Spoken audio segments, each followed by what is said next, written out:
Good morning everyone, welcome back to my channel. তো এখন আমি জুম্বা করলাম, জুম্বা করে ছাদে করছিলাম, পুরো এদিক ওদিক পুরো ঘাম ফাম ঝরে যাচ্ছে। এরপরে আর কি, এবার আজকে সোমবার, এই যে সোমবারে কিছু ভালো স্পেশাল রান্না তো কিছু হবে না।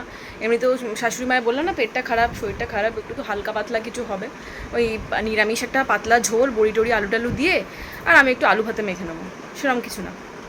তো আপনারা সবাই কেমন আছেন, আর আজকে কি করছেন, আজকে আপনাদের প্ল্যান কি? আজকের দিনটা কি এরকম কিছু যেটা আপনি নতুন কিছু স্টার্ট করছেন, জীবনে নতুন কিছু স্টেপ নিচ্ছেন, নাকি রেগুলার দিনের মতো? রেগুলার দিনেও কি কি স্পেশাল করছেন অবশ্যই কমেন্টে জানাবেন, কারণ প্রত্যেকটা দিন আমাদের জন্য কিছু স্পেশাল লেসন নিয়ে আসে। সে লেসনটা কি, আজকের লেসনটা কি অবশ্যই জানাবেন। তো আমার লেসন কি রাত্রিবেলা জানাবো।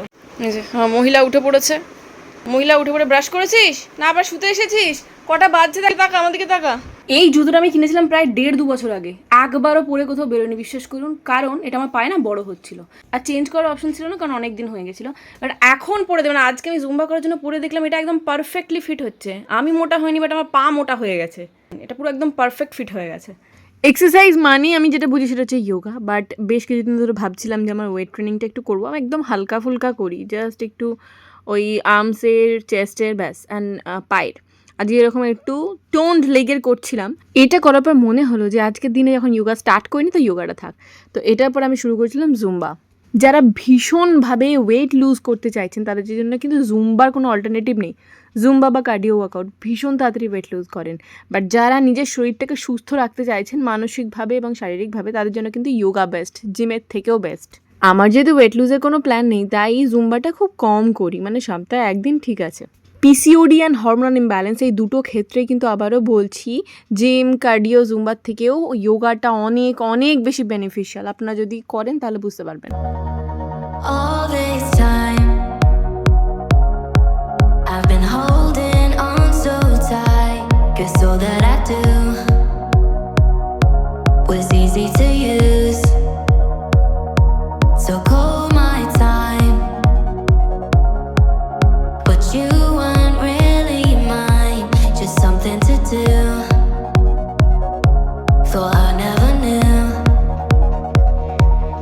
No surprise, but nevertheless, I'm still stuck in self-defense. No surprise, but nevertheless. আজকে যোগা করার পরে একটু দুধের চা খেতে ইচ্ছা করলো, বের করে নিলাম আগারো রিজেন্সের মাল্টি কুকার কেটল। একসাথে মিস্টার মুখার্জি, শাশুড়ি মা, আমার আর সুলতাদি সবার একসাথে হয়ে যাবে চা। আমাকে একজন কেউ জিজ্ঞাসা করছেন এতে ফ্রাইজ কিছু করা যাবে কিনা, কিন্তু তো ফ্রাইজ করা যাবে না, অনলি বয়েল করা যাবে। ইভেন এটা আপনার মোমো মেকারেরও কাজ করবে। বাড়িতে 3-4 জনের মোমো কিন্তু একবারে অনায়াসে এটাতে বানিয়ে নিতে পারবেন। সাথে আপনার ডাল সেদ্ধ, আলু সেদ্ধ, ভাত, ডিম সেদ্ধ সমস্ত কিছু করা যাবে। যেহেতু ভ্যারিয়েবল টেম্পারেচার কন্ট্রোল আছে, তাই দুধ কিন্তু উথলে পড়ার চান্সও কম। আমি অনেকক্ষণ দুধ, চা, চিনি দিয়ে ফোটাবো, সেই কারণেই কিন্তু টেম্পারেচারটা একদম কম করে রেখেছিলাম, যাতে চায়ের টেস্টটা ভালো হয়। যাকে বলে দুধ ঘন, চিনি ঘন, চা ঘন। এরকম দুধটাকে মেরে চা খাওয়ার একটা যে অনবদ্য এক্সপিরিয়েন্স, এটা কিছু বলার নেই। দাঁড়ান, আমার চা এখানে একদম রেডি। চাটা গরম গরম খেয়ে আপনাদের সাথে পরে কথা বলছি। বাই দ্য ওয়ে, প্রোডাক্টের লিঙ্ক কিন্তু ডেসক্রিপশনে দেওয়া আছে, সাথে প্রোডাক্টের ট্যাগও করে দিয়েছি, চেক আউট করতে ভুলো না। ছোটবেলায় এত রকমের ম্যাগি খেয়েছি, বাট সব থেকে আমার ফেভারিট ম্যাগির মানে নুডলস আর কি প্রিয় ছিল হচ্ছে এই টপ রামেন। কালকে ইয়েতে মরে গেছিলাম, ওখানে খুঁজে পেলাম, সেটা দেরি করে নিয়ে নিয়েছি এক প্যাকেট। তো আজকে সকালবেলা টপ রামেন খাবো, নদীকে দেখাবো না, নাহলে খেতে যাই। এখানে একটু কাবলি চানা ভিজিয়ে দিয়েছি, দেখি যদি ভিজে যায় তো রাত্রেবেলা একটু তরকারি করবো, অল্প করে ভাবছি, দেখা যাক। ছোটবেলা থেকে কতটা সময় পেরিয়ে চলে এলাম, প্রত্যেকবারে মানে প্রত্যেকটা সময়ের এক্সপিরিয়েন্স পুরোপুরি আলাদা। আর যখনই আমরা বর্তমান সময়টা পার করি তখনই মনে হয় অতীতটা ভালো ছিল, কিন্তু আবার যখন সেই বর্তমানটা অতীত হয়ে যায় তখন মনে হয় না এটা ভালো ছিল। মানে আমরা যে লাইফে কি চাই বিশ্বাস করুন আমি নিজেই জানি, মানে আমরা জানি না। এই যে এখন টপ রামেনটা নিয়ে বসলাম, কারণ এখন আমার বাড়িতে পোস্ত আনতে হবে, মুসুর ডাল আনতে হবে, যে দুটো আমি রান্না করবো সেই দুটোই বাড়িতে নেই। মিস্টার মুখার্জি ওপরে গেছে একটু ছাদে, ওখান থেকে নামবে, নেমে টপ রামেন খাবে, পোস্ত আর মুসুর ডালটা নিয়ে আসবে, তারপরে রান্না বান্নায় যোগ দেবো। বাট টপ রামেনের টেস্টে না অনেক ডিফারেন্স চলেছে, ছোটবেলার মতো লাগে না আর। ছোটবেলায় তোমাদের টপ রামেন ছিল? ওকে, এবারে বুঝলাম যে নোটবন্দি কেন হয়েছিল। হ্যাঁ, একটা পেঁয়াজ ছাড়িয়ে দাও তাহলেই হবে। এবারে আরামবাগে যখন গেলাম মায়ের কাছ থেকে একটা কথা শুনলাম, সেটা হচ্ছে পোস্তর সাথে আমরা কুচনো পেঁয়াজ দিই না, অনেকে পোস্তর সাথে পেঁয়াজ বেটেও খায়, সেটা নাকি খুব ভালো লাগে। তো আমার আজকে মনে হলো আজকে ওইরকম ভাবে একটু আলু পোস্তটা করা যাক, পেঁয়াজটা বেটে টমেটো বেটে একসাথে মানে পোস্তটা করবো, দেখি কেমন লাগে। আর এমনিতেই পোস্তর সাথে পেঁয়াজের টেস্টটা খুব ভালো যায়। চিলপাড়াতে একজনের বাড়ি কাজ করতাম, বেটে দিতাম। ওরা খেত। তুমি খেয়েছো কোনোদিন? হ্যাঁ, হেভি খেতে লাগে, কাঁচা তেলটা খাবে হেভি লাগে। ভাত দিয়ে কাঁচা তেল দিয়ে? হ্যাঁ, ওর মধ্যে ওই ওই পোস্ত বাটা। হুম। জ্বলবে। তেল গরম হয়ে কড়া গরম হয়ে গেছে, তেল দিয়ে দিচ্ছি। প্রথমে অল্প করে তেল দেবো, কারণ লাস্ট আরও দিতে হবে। আজকে এইটা আমি রান্নাটা করে দেখি কেমন লাগছে, তারপর আপনাদের জানাবো। আর যারা যারা আপনারা অলরেডি খেয়েছেন তারা তো আপনারা জানেনই। এরপরে কাঁচা পেঁয়াজের গন্ধ যাতে না ছাড়ে, আমি পেঁয়াজ বাটাটা এখনই দিয়ে দেবো। জানি না এখন দেয় কিনা, আমার মনে হচ্ছে দিয়ে দিচ্ছি।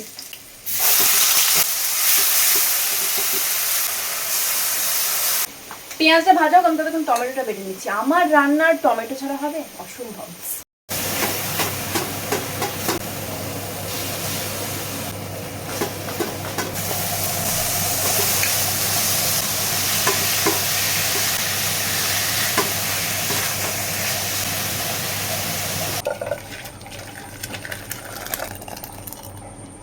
তো হয়ে গেল, একদম পাতলা করে করেছে। আর এখানে ডাল সেদ্ধ তুলে রেখে দিয়েছি, কারণ আনসুরা মাসি টকের ডাল খায় না, ঠিক আছে। এখানে হয়েছে আমাদের ওই কুমড়ো পুঁইশাক বড়ি দিয়ে।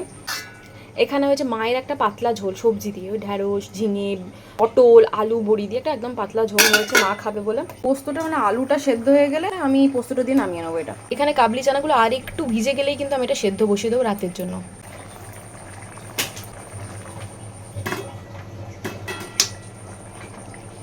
আচ্ছা, দেখিয়ে দিই, আমার আলু পোস্ত রেডি হয়ে গেছে। এই যে আলু পোস্ত রেডি। দুপুরবেলা খাওয়া দাওয়া কমপ্লিট। আমি ভাবলাম যে এই যে ছোলা মানে চানাটা একবারে সেদ্ধ করতে বসিয়ে দিই। সেদ্ধ করতে তো টাইম লাগবে না, যদিও ভেজানো ছিল সেরকম টাইম লাগবে না। আর চানা সেদ্ধ করার সময় প্রত্যেকবার আমি একটু গোটা গরম মশলা দিয়ে সেদ্ধ করি, এতে না পুরো একদম হোটেলের মতো টেস্ট আসে। যতই তেল আর মশলা কম দিন, আমরা তো আর হোটেলের মতো অত মশলা দিয়ে করি না, হালকা ফুলকা দিয়ে করি, বাট টেস্টটা দারুণ আসে। সেদিন কাউকে দেখেছেন এরকম চা বিস্কুট হাতে করে হাঁটতে বেরোচ্ছে, আমি বেরোই। শাশুড়ি মাকে, নদীকে সবাইকে খেতে ফেতে দিয়ে চা বিস্কুট নিয়ে আমি বেরিয়ে পড়েছি। কোথায় বলুন তো? সুকন্যার বাড়ি যাবো একটু দেখা করতে, অনেকদিন যাওয়া হয়নি। এইভাবে ফল বিছিয়ে পড়ে থাকতে দেখেছে আমাদের সোনারগাঁয়ে পড়ে থাকে, দেখুন এত ফল। যতটা গাছে আছে তার থেকে বেশি নিচে পড়ে আছে। এই যে দুটো চোর এসছে দেখুন, সুকন্যা চুরি করতে সুকন্যার বাগানে। আমচোর আমচোর। দেখ এই গাছটা সেই ছোটবেলায় হতো, মনে আছে? এটা আমরা খেলতাম। এটা আবার কি গাছ? আরে হ্যাঁ, এই গাছটা বড় বড় পেয়ারা হয়েছে। দেখ, হ্যাঁ, সেই ছিপি দিয়ে কেটে গোল গোল পাতা দিয়ে লুচি করতাম। তারপরে সেই টগর ফুলের কুড়িগুলো দিয়ে ডিম বানাতাম। কত কিছু ছিল লাইফে। আমি তো একদিন কি করেছি, আমার পুতুল ছিল না, পুতুলের একদিন ছোট ছোট সত্যি করে রান্না করেছিলাম। দেখা এইটু পাওয়া যেত না, গ্যাস ওভেন। আমি করেছিলাম পুতুলের মাকে দিয়ে রান্না করেছিলাম, পুতুলের বিয়ে দিয়েছিলাম, লুচি আর আলু ভাজা খাইয়েছিলাম সবাইকে। পায়েস করেছিলাম, দেখা এইটুখানি হাঁড়িতে পায়েস করেছিলাম। অর্ধেক চা খেলাম, অর্ধেক চা নিয়ে বাড়ি ঢুকছি। চানাটা তো সেদ্ধ করতে বসিয়ে দিয়ে চলে গেছিলাম, খুব সুন্দরভাবে সেদ্ধ হয়ে গেছে। এবার কড়াটা গরম করে 2 চামচের মতো তেল দিয়ে দিচ্ছি। তেলের মধ্যে আমি আগে থেকে ভিজিয়ে রাখা ওই আদা বাটা, জিরে বাটা আর অল্প একটু টমেটো বাটা, ওটা দিয়ে ভালো করে মশলাটা কষে নেবো। আর একটু ভালো টেস্ট আনার জন্য এর মধ্যে আমি ধনেপাতা, কাঁচা লঙ্কার পেস্ট অনেকটা করে রেখেছিলাম, ওর থেকে 2 চামচ দিয়ে দিলাম। আমি কিন্তু এখানে শুকনো লঙ্কা গুঁড়ো বেশি ব্যবহার করবো না, যাতে কাঁচা লঙ্কার ঝালটা পেটে যায়। আর কাঁচা লঙ্কার ঝাল জানেন যে পেটের জন্য ভালো, গরমে খাওয়া বলে ঠান্ডা লাগে পেট। তো এর মধ্যে এরপর এক এক করে, যেহেতু জিরে বাটা ছিল, জিরে বাটা দিইনি, শুধু দিয়েছি ধনে বাটা আর হলুদ গুঁড়ো। লঙ্কা গুঁড়ো পুরোপুরি স্কিপ করে গেছে। এবার ভালো করে মশলাটা কষিয়ে আগে থেকে সেদ্ধ করে রাখা গরম মশলা দেওয়া চানা আর আলু দিয়ে ভালো করে কষিয়ে একটু লেবুর রস দিয়ে নামিয়ে নেব। ব্যাস, চানা তো আমার একদম রেডি। এরপরে রুটিতে শিফট করি। আজকে না রুটিটা আমিই করছি, একটু মোটা মোটা রুটি করব, পরোটা কিন্তু নয়। কিন্তু এর মধ্যে যেহেতু তেল দিয়ে ময়না দেওয়া আছে, তাই দেখে মনে হয় পরোটা। আর ফুলেওনি সেরকম, কয়েকটা বেশ ফুলেছে, আবার কয়েকটা আবার ফোলেনি। তো ভালো করে এটাকে টক দই দিয়ে আর তেল দিয়ে অল্প একটু সোডা দিয়ে মেখে রাখা ছিল, লিচি করা ছিল। তো বেশ সফট হয়ে গেছে। এরপরে এক এক করে বেলে নিয়ে আমি ভালো করে সেঁকে নেবো। আর এই চানা মশলা দিয়ে এই রুটিটা খেতে যে কী ভালো লাগে, মানে আমার তো ভীষণ ভালো লাগে। মিস্টার মুখার্জির হয়তো ভালো পছন্দ না আর কি, চানা রুটিটা পছন্দ। ও আবার রুটি দিয়ে ডাল সেদ্ধ দিয়ে খায়, মানে ওর কম্বিনেশনটা শুনলে না আমার কিরকম পাগল পাগল লাগে। আচ্ছা, আপনারা যারা যারা আমার ভিডিও দেখছেন তাদের মধ্যে একটু কমেন্টে আমাকে জানান তো, যে আপনারা এই রুটিটা দিয়ে চানা মশলা খেতে বেশি পছন্দ করবেন, নাকি এই রুটিটা দিয়ে ডাল সেদ্ধ দিয়ে খেতে পছন্দ করবেন। আমি জানতে চাই আর কি, যে পৃথিবীতে ঠিক কত রকম রুচির মানুষ আছে বা যত রকম অড কম্বিনেশন যেটা আপনারা পছন্দ করেন সেটা অবশ্যই কমেন্ট বক্সে জানাবেন। যেরকম শ্বশুরবাড়িতে এসে আমি প্রথম অড কম্বিনেশন যেটা শুনেছিলাম সেটা হচ্ছে মাছ ভাজা দিয়ে মুড়ি। খেতে মন্দ লাগে না, খেতে ভালোই লাগে, বাট কোনো দিন শুনিনি, যেটা এখানে এসে প্রথম এক্সপিরিয়েন্স করেছিলাম। তাই কেন জানি না মনে হলো যে অড কম্বিনেশনে আপনার যতগুলো কম্বিনেশন জানেন অবশ্যই কমেন্টে জানাবেন আর বলবেন না কি গরম, পুরো ঘেমে চান করে যাচ্ছিলাম রীতিমতো। শুধু মনে হচ্ছিল কখন শেষ হবে আর ওপরে গিয়ে একটু বসবো।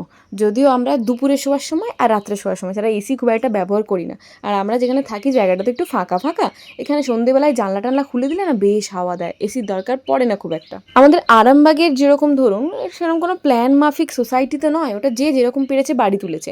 কেউ গায়ে গায়ে বাড়ি, কেউ আবার মানে উত্তর দক্ষিণ সমস্ত কিছু পুরো ঢাকা দিয়ে বাড়ি করেছে, সেই জন্যে না খোলা হাওয়াটা পাওয়া যায় না, আলো পাওয়া যায় না, ঢেকে যায় বাড়ি করলে।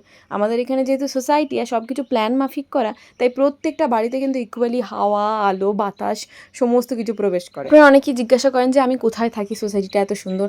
এটা হচ্ছে সাউথ 24 পরগনার একটা জায়গা, রায়পুরের কাছাকাছি বলতে পারেন। তো এখানে অনেকগুলো প্রজেক্ট আস্তে আস্তে গড়ে উঠছে, তার মধ্যে একটা প্রজেক্টে আমরা থাকি। এখানে আশেপাশে প্রচুর প্রজেক্ট রয়েছে, ইভেন বাংলো প্রজেক্টও কিন্তু প্রচুর হয়েছে। আর আপনারা এখন আমার ভিডিওটা কোথা থেকে দেখছেন সেটা জানতে পারলেও ভালো লাগবে। রুটিও হয়ে গেল আর আমার খিদেও পেয়ে গেছে, আমি একবারে খেয়ে নেবো, ঠিক আছে? তার আগে এই যে এইগুলো না অনেক দিন মানে মোটামুটি আরামবাগ যাওয়ার আগে আমি এটা প্যাকেটটা খুলেছিলাম, তো এই প্যাকেটটা বেশি দিন রাখা যায় না, তো এটা আমি করে নেবো এখন। বাটার পেপার দিয়ে দিচ্ছি, আমার পার্চমেন্ট পেপার শেষ হয়ে গেছে।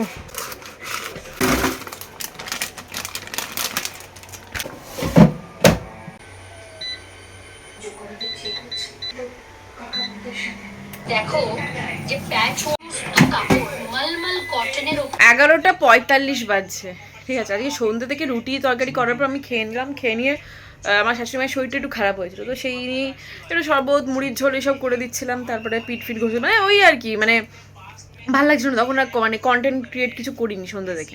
ভেবেছিলাম যে কয়েকটা ভিডিও বানাবো, বাট হলো না আজকে, দেখা যাক কালকে সকালে বা দুপুরের মধ্যে করার চেষ্টা করব। এখন বাজছে 11:45, ভালো তাড়াতাড়ি শুয়ে পড়ি। কালকে সকালবেলা আবার সুস্মিতা, পূজা ওরা বলছে একসাথে যোগা করবে। আসলে যোগাটা করাই অসুবিধা নেই, বাট মানে ওখানে গিয়ে আসতে করতে না অনেক দেরি হয়ে যায়, সেই একসাথে হয়ে একটু গল্প গুজব হয়, এই জন্যেই মানে বাড়ির কাজগুলো আটকা পড়ে যায়, হচ্ছে ব্যাপার। দেখা যাক যখন বলছে কালকে যাব। কি করছো তুমি? মকর রাশি